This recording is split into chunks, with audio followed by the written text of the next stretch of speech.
नमस्कार विद्यार्थियों। राजकीय महाविद्यालय जैतारण की तरफ से संचालित आज की ई क्लास में मैं नरेंद्र सिंह राठौर आपका स्वागत करता हूं। आज की इस ई क्लास में हम ब्रिटिश ईस्ट इंडिया कंपनी की भू राजस्व पद्धति के अंतर्गत रैयतवाड़ी व्यवस्था का अध्ययन करेंगे। इसके अंतर्गत हम देखेंगे कि रैयतवाड़ी व्यवस्था का मूल आधार क्या था, इसको क्यों शुरू किया गया, इसका विकास किस प्रकार से हुआ तथा जिन क्षेत्रों में इसको लागू किया गया था उन क्षेत्रों पर इसका क्या प्रभाव पड़ा। रैयतवाड़ी शब्द दो शब्दों से मिलकर बना है, रैयत अर्थात किसान तथा वाड़ी अर्थात बंदोबस्त। तो सिंपल शब्दों में कहें तो रैयतवाड़ी व्यवस्था का अर्थ होता है किसानों के साथ किया गया भू राजस्व समझौता। ईस्ट इंडिया कंपनी रैयतवाड़ी व्यवस्था को प्रारंभ करने से पूर्व बंगाल में स्थायी बंदोबस्त को लागू कर चुकी थी। उसने दक्षिण भारत में व पश्चिम भारत में मुख्य रूप से बम्बई व मद्रास प्रांत में रैयतवाड़ी व्यवस्था को क्यों शुरू किया, वो कौन से कारण थे जिन्होंने उसे ऐसा करने के लिए प्रेरित अथवा मजबूर किया, उसके संबंध में इतिहासकारों में भिन्न भिन्न मत पाए जाते हैं। कुछ इतिहासकारों का मत है कि रैयतवाड़ी व्यवस्था को प्रारंभ करने में यूरोप में प्रचलित बौद्धिक विचारधारा का महत्वपूर्ण योगदान था, क्योंकि यहाँ के जो प्रशासक थे वो यूरोप में प्रचलित माल्थस व रिकॉर्डो के किराए संबंधी सिद्धांतों अर्थात थ्योरी ऑफ रेंट से बहुत प्रभावित थे। इस तथ्य पर सर्वाधिक जोर एरिक स्टोक्स ने दिया है। लेकिन दूसरी तरफ रॉबर्ट एरिक फ्रैकेनबर्ग रैयतवाड़ी व्यवस्था की उत्पत्ति में पाश्चात्य आर्थिक सिद्धांतों की भूमिका को अस्वीकार करते हैं। उनके अनुसार शाही शक्तियों को, चाहे वो ईस्ट इंडिया कंपनी हो अर्थात अन्य शक्तियां, अपनी सत्ता बनाए रखने के लिए परंपरागत प्रभाव अर्थात स्थानीय प्रभाव के अनुरूप अपने शासन को ढालना आवश्यक था। इसलिए अंग्रेजों की लगान नीति व प्रशासनिक व्यवस्था भी स्थानीय परंपराओं को नजरअंदाज नहीं कर सकती थी और उससे प्रभावित थी। इसी संदर्भ में एक अन्य मत प्रसिद्ध लेखक शेखर बंदोपाध्याय ने दिया है। उनका कहना है कि मद्रास प्रेसिडेंसी में स्थायी वित्तीय संकट ने रैयतवाड़ी व्यवस्था को लागू करने के लिए ईस्ट इंडिया कंपनी को मजबूर किया था तथा यही मद्रास प्रेसिडेंसी में स्थायी बंदोबस्त का मूल कारण था, क्योंकि ईस्ट इंडिया कंपनी के युद्ध के बढ़ते खर्चों ने उसकी स्थिति को बदतर बना दिया था। चौथा पॉइंट आता है दक्षिण भारत की भौगोलिक स्थिति। पूर्वी भारत की अपेक्षा दक्षिण भारत में भौगोलिक विविधता अधिक थी, जैसे भूमि की किस्म का अलग अलग होना, फसलों का अलग अलग होना, आबादी का घनत्व अलग अलग होना। इसके अलावा वहाँ के कृषि ढांचे के अंतर्गत ग्रामीण समुदाय की उपस्थिति होना, ऐसे कुछ कारण थे जिन्होंने किसानों से भू राजस्व समझौता करने के लिए ईस्ट इंडिया कंपनी को एक प्रकार से मजबूर किया, करने के लिए परिस्थितियों को बाध्य किया। इसके अलावा दक्षिण भारत में और दक्षिण पश्चिम भारत में जमींदार वर्ग भी नहीं था जिसके साथ ईस्ट इंडिया कंपनी भूमि का स्थायी बंदोबस्त कर सकती। यदि व्यवहारिक दृष्टि से देखें तो कुछ इतिहासकार ये भी मानते हैं कि स्थायी बंदोबस्त के कारण ईस्ट इंडिया कंपनी को आर्थिक हानि उठानी पड़ रही थी, क्योंकि इस व्यवस्था में समय के साथ साथ लगान की मांग को नहीं बढ़ाया जा सकता था। अतः किसानों के साथ सीधा समझौता करके, सीधा भू राजस्व व्यवस्था करके कंपनी किसानों से अधिक लगान प्राप्त करना चाहती थी। इस प्रकार हम देखते हैं कि विभिन्न इतिहासकारों ने इसकी उत्पत्ति के मूल आधार के भिन्न भिन्न कारण बताए हैं। यह व्यवस्था मद्रास, बंबई तथा असम के कुछ भागों में लागू की गई तथा छात्र याद रखेंगे कि लगभग उस समय भारत में जो कुल कृषि क्षेत्र था उसके 52% भाग पर रैयतवाड़ी व्यवस्था के अंतर्गत कृषि की जाती थी। अर्थात भौगोलिक दृष्टिकोण से भारत के जिस क्षेत्र में सर्वाधिक क्षेत्र पर भू राजस्व व्यवस्था प्रचलित थी वह रैयतवाड़ी व्यवस्था के अंतर्गत था। जैसा कि आप जानते हैं कि रैयतवाड़ी व्यवस्था मुख्य रूप से 2 क्षेत्रों में लागू की गई, मद्रास और बंबई।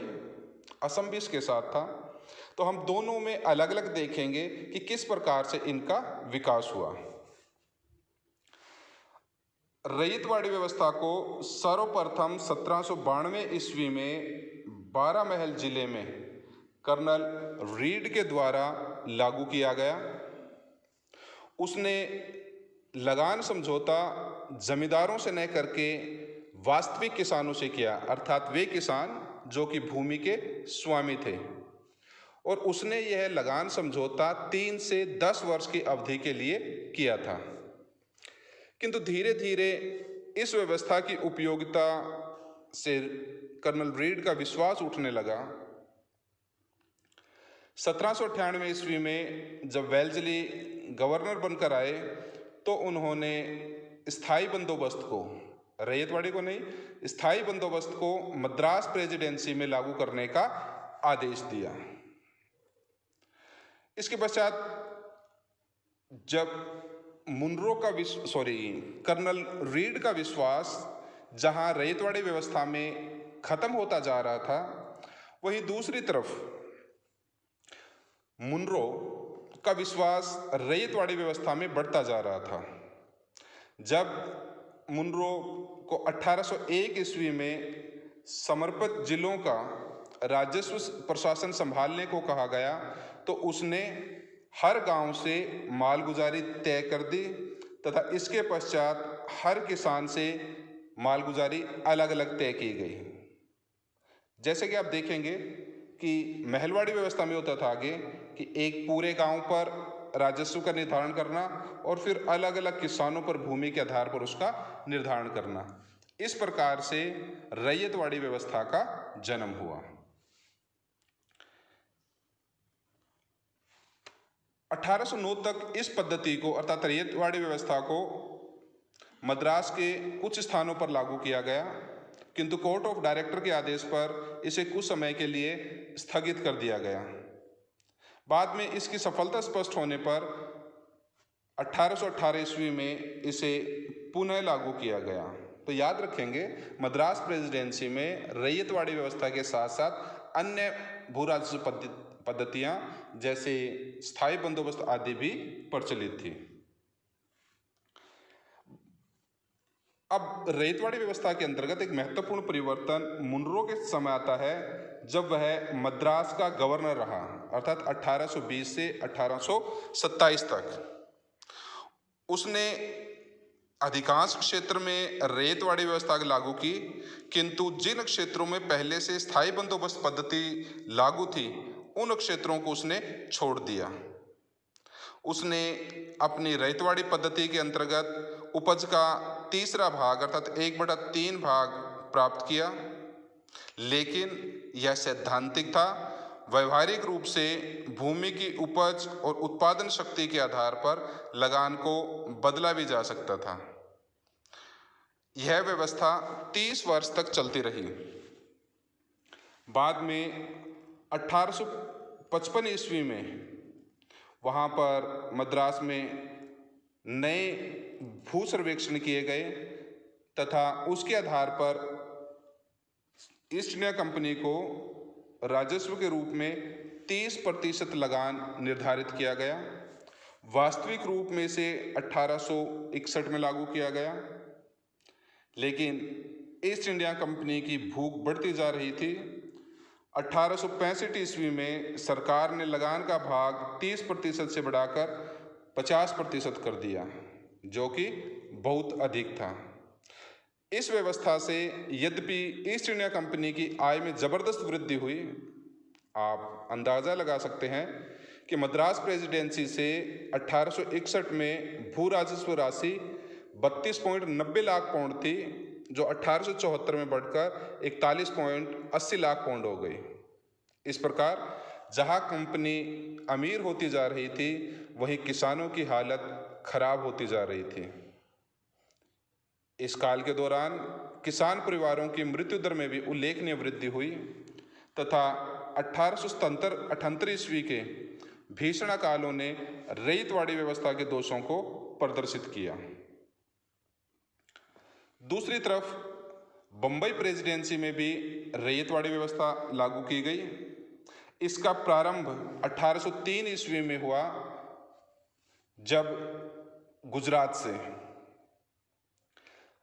1818 ईस्वी में पेशवा के इलाके जीत लिए गए, तो माउंट स्टुअर्ट एल्फिंस्टन की निगरानी में रैयतवाड़ी व्यवस्था को बंबई प्रेसिडेंसी में लागू किया गया। बंबई में रैयतवाड़ी व्यवस्था को लागू करते समय विभिन्न सर्वेक्षण रिपोर्टों की महत्वपूर्ण भूमिका रही। इनमें Elphinstone report, Chaplin report, Pringle की रिपोर्ट कई हैं। एक प्रमुख रिपोर्ट आती है R.K. प्रिंगल की, जिन्होंने 1824 से 28 तक एक भू सर्वेक्षण किया तथा उन्होंने भूमि का वर्गीकरण कर पैदावार के मूल्य का 55% लगान तय किया। तो छात्र याद रख सकते हैं कि पहले जो रिपोर्ट थी एल्फिंस्टन, चैपलिन, उनके अलावा प्रिंगल की रिपोर्ट के अनुसार भू राजस्व कर 55% लागू किया गया था।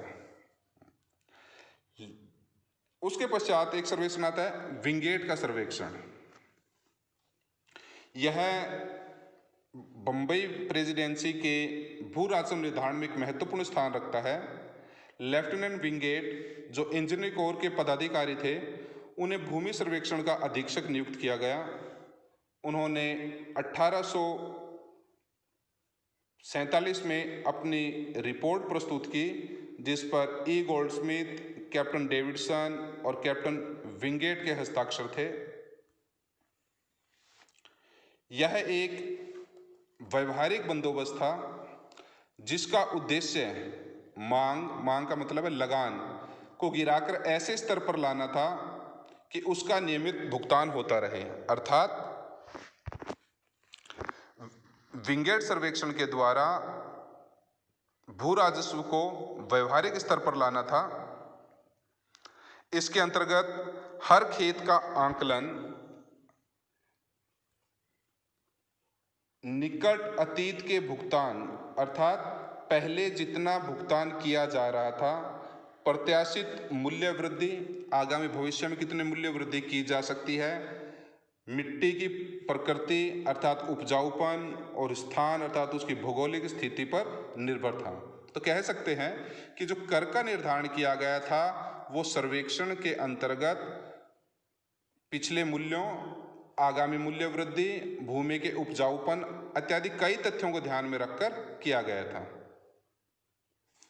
यह नया आंकलन 30 वर्षीय बंदोबस्त के आधार पर 1836 में प्रारंभ किया गया तथा 1847 तक दक्षिण के अधिकांश भागों में इसको लागू कर दिया गया।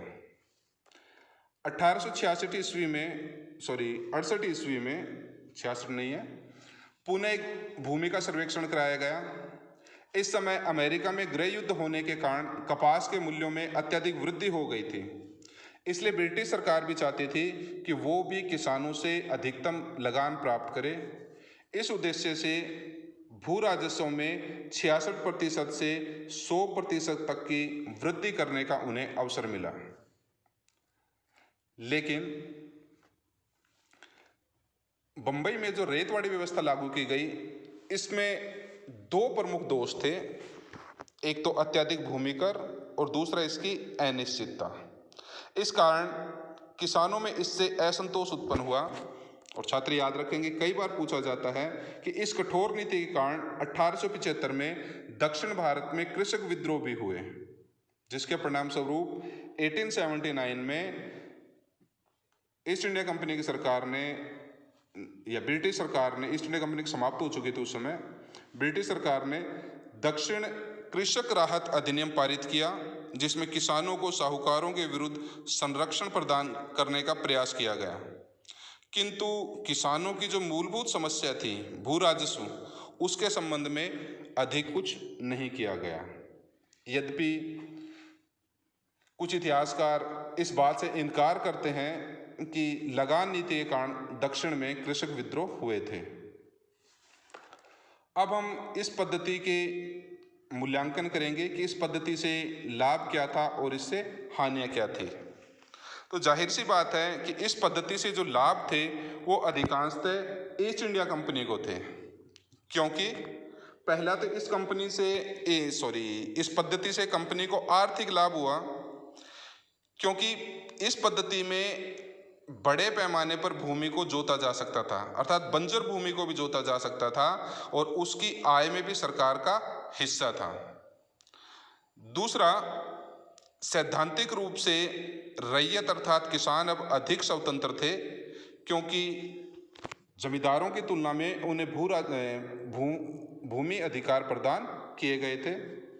इससे निजी संपत्ति के लाभ थोड़े से जमींदारों की अपेक्षा अधिकतम किसानों में बांटे जा सकते थे। ब्रिटिश सरकार को इससे एक और लाभ हुआ कि इससे सरकार और किसान के बीच सीधे और प्रत्यक्ष संबंध स्थापित हुए, जिससे लोगों को सरकार की न्याय व्यवस्था और प्रशासन पर अधिक विश्वास होना स्वाभाविक था। कृषि क्षेत्र में इसने मध्यमवर्ती अर्थात बिचौलियों के प्रवेश को न्यूनतम कर दिया, क्योंकि किसान से भू राजस्व की प्राप्ति सीधे सरकार द्वारा की जाती थी। हानियां, इस पद्धति में सर्वाधिक हानि किसानों को हुई, जबकि तुलना करें जमींदारी व्यवस्था से तो इस ब्रिटिश सरकार को भी भारत में कुछ हानियों का सामना करना पड़ा। जैसे पहला है अत्यधिक महंगी, कि स्थायी बंदोबस्त की तुलना में रैयतवाड़ी व्यवस्था अधिक महंगी थी, क्योंकि भूमि के सर्वेक्षण, लगान के निर्धारण, उसकी वसूली के लिए बड़े पैमाने पर अधिकारियों को नियुक्त करना पड़ता था। इससे प्रशासनिक पर आर्थिक भार भी बढ़ता था तथा कर्मचारियों की कार्यकुशलता प्रभावित होती थी। चूंकि इस पद्धति में प्रशासनिक हस्तक्षेप अधिक होता था, इसलिए किसानों के मामलों में, भू राजस्व मामलों में सरकारी हस्तक्षेप बढ़ता गया, और जैसे सरकारी हस्तक्षेप बढ़ा, भ्रष्टाचार और रिश्वतखोरी भी बढ़ने लगी। इस व्यवस्था ने किसानों को बुरी तरह प्रभावित किया। जैसे कि मैंने पहले बताया कि ईस्ट इंडिया कंपनी का उद्देश्य अधिकतम लगान वसूल करना था, तो अत्यधिक लगान वसूल करने के कारण किसानों की आर्थिक स्थिति दयनीय हो गई। लगान का नगद भुगतान करने के लिए किसानों को साहूकारों और महाजनों से धन लेना पड़ा, और वे उनके ऋणी हो गए। धीरे धीरे भूमिहीन मजदूरों की संख्या में भी अत्यधिक वृद्धि हुई। इस प्रकार हम देखते हैं कि रैयतवाड़ी व्यवस्था हो या जमींदारी व्यवस्था हो, इसमें फ़ायदा सिर्फ ब्रिटिश कंपनी को था या ब्रिटिश सरकार को था, जबकि नुकसान में हमेशा किसान रहता था। अगली क्लास में हम महालवाड़ी व्यवस्था के बारे में अध्ययन करेंगे। तब तक के लिए धन्यवाद।